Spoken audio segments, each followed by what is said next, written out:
warahmatullahi wabarakatuh. Good afternoon, ladies and gentlemen. First of all, I'd like to introduce myself. My name is Herdi Andrariladchi, and I'm a student of Public Relations of Unggul University in Jakarta. And today, I would like to give you the explanation about the tourism development in Indonesia, and the topic will be the influence of the government commitment to the tourism opportunity and promotion in Indonesia. Ladies and gentlemen, Indonesia is the biggest archipelago country in the world with more than 17,000 islands that still exist in Indonesia, and less than 50%, or it is about 5,000 islands that are uninhabited. Indonesia also has 54,716 kilometers in the coastline and make Indonesia as the longest coastline in the world after Canada. And with all of this condition, Indonesia also called as the mega diversity country. It is because more than 500 tribes spread in all around of the Indonesia. And it's really unique because each tribe has their own tradition, has their own mother language, has their own traditional food, has their own traditional architectural, has their own traditional clothes, and many more. And ladies and gentlemen, it's really unique. It is because even they're in one of the island, for example, like we are here in the Java Island. In Java Island, there's a lot of the province, like West Java province and also Jakarta province and many more of them. And even they're in one of the island, for example, like we are standing right here in Jakarta, 2 hours by trains, we are going to Bogor, and with that 2 hours, we can see the differences. The first one, it is about the language. The mother language in Jakarta, we are using Betawi language. And in Bogor, in the West Java, they are using a Sundanese language. It is also with the tradition. In Jakarta, they are using the Betawi tradition, and also in Bogor, they are using a Sundanese tradition. And this is the opportunity to develop the tourism sectors in Indonesia, because we can imagine that 500 tribes that can develop the tourism sectors in Indonesia, and we can show to everybody come from all around the world. And ladies and gentlemen, Indonesia also have a big population. It is the 4th ranked biggest population in the world after China, India, and also US. And this is make the opportunity to the tourism sectors in Indonesia. It is because we know that the tourists is just not come from all around the world. It is also come from our country, or we call it as the domestic tourists. And ladies and gentlemen, with 3 of them start from the archipelago country, the diversity, and also the growth population, they also challenge the governments. What is the challenges? The first one, the archipelago country. With more than 5,000 islands, the government have to be consistent with the infrastructures. And the second, it is about the diversity. With 500 diversity in Indonesia, with the difference, all of them with the different destination, or more than 500 destination, the government have to be consistent with the promotion. And the last but not least, it is about the growth population. With this growth population, the government have to be consistent with the education to make the tourism sectors more valuable. And why the government have to be consistent with these tourism sectors?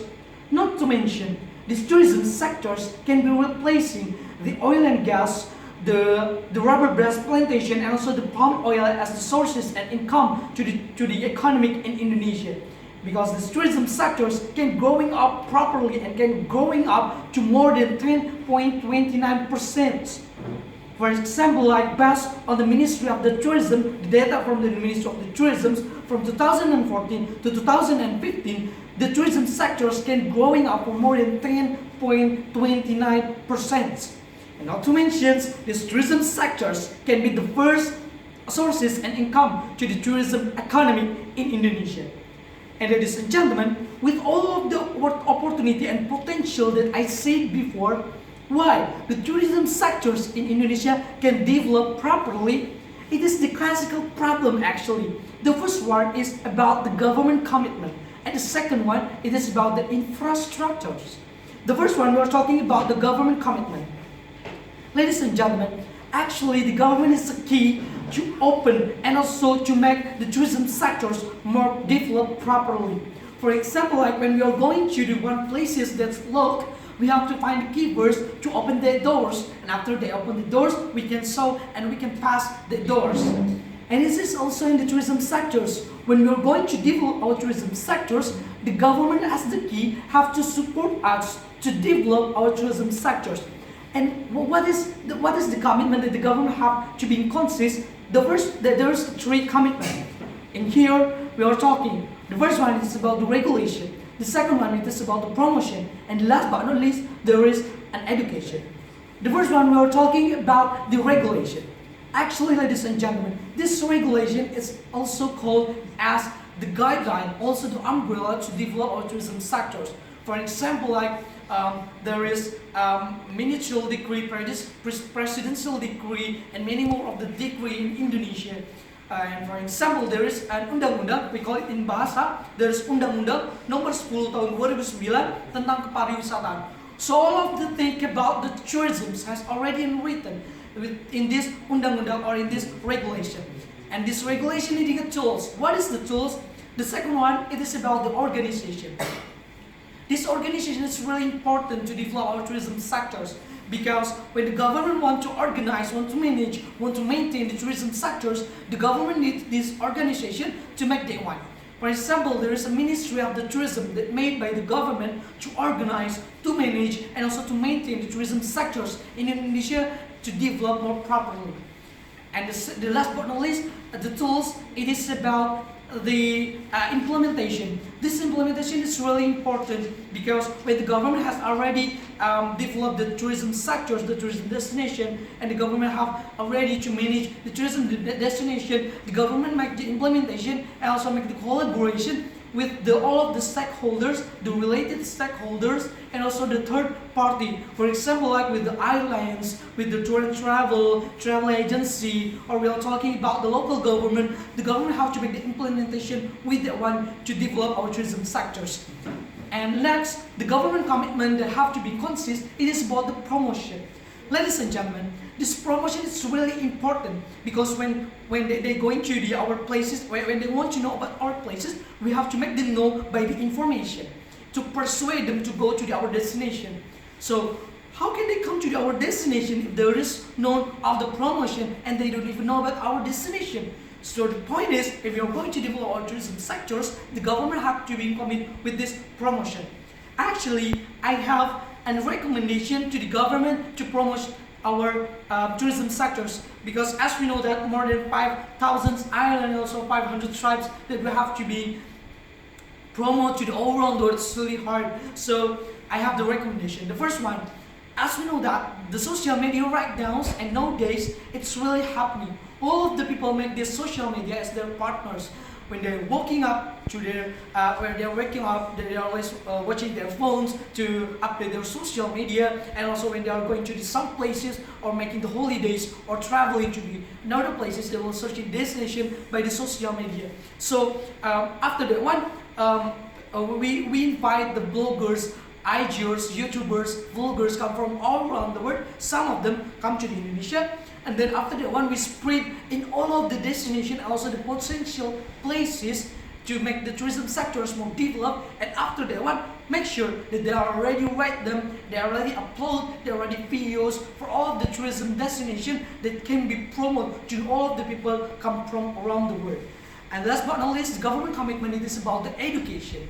This education is really important to you to make the available to the tourism destination and also tourism sectors in Indonesia. For example, like when we have the destination, we should make also the local guide, the professional local guide.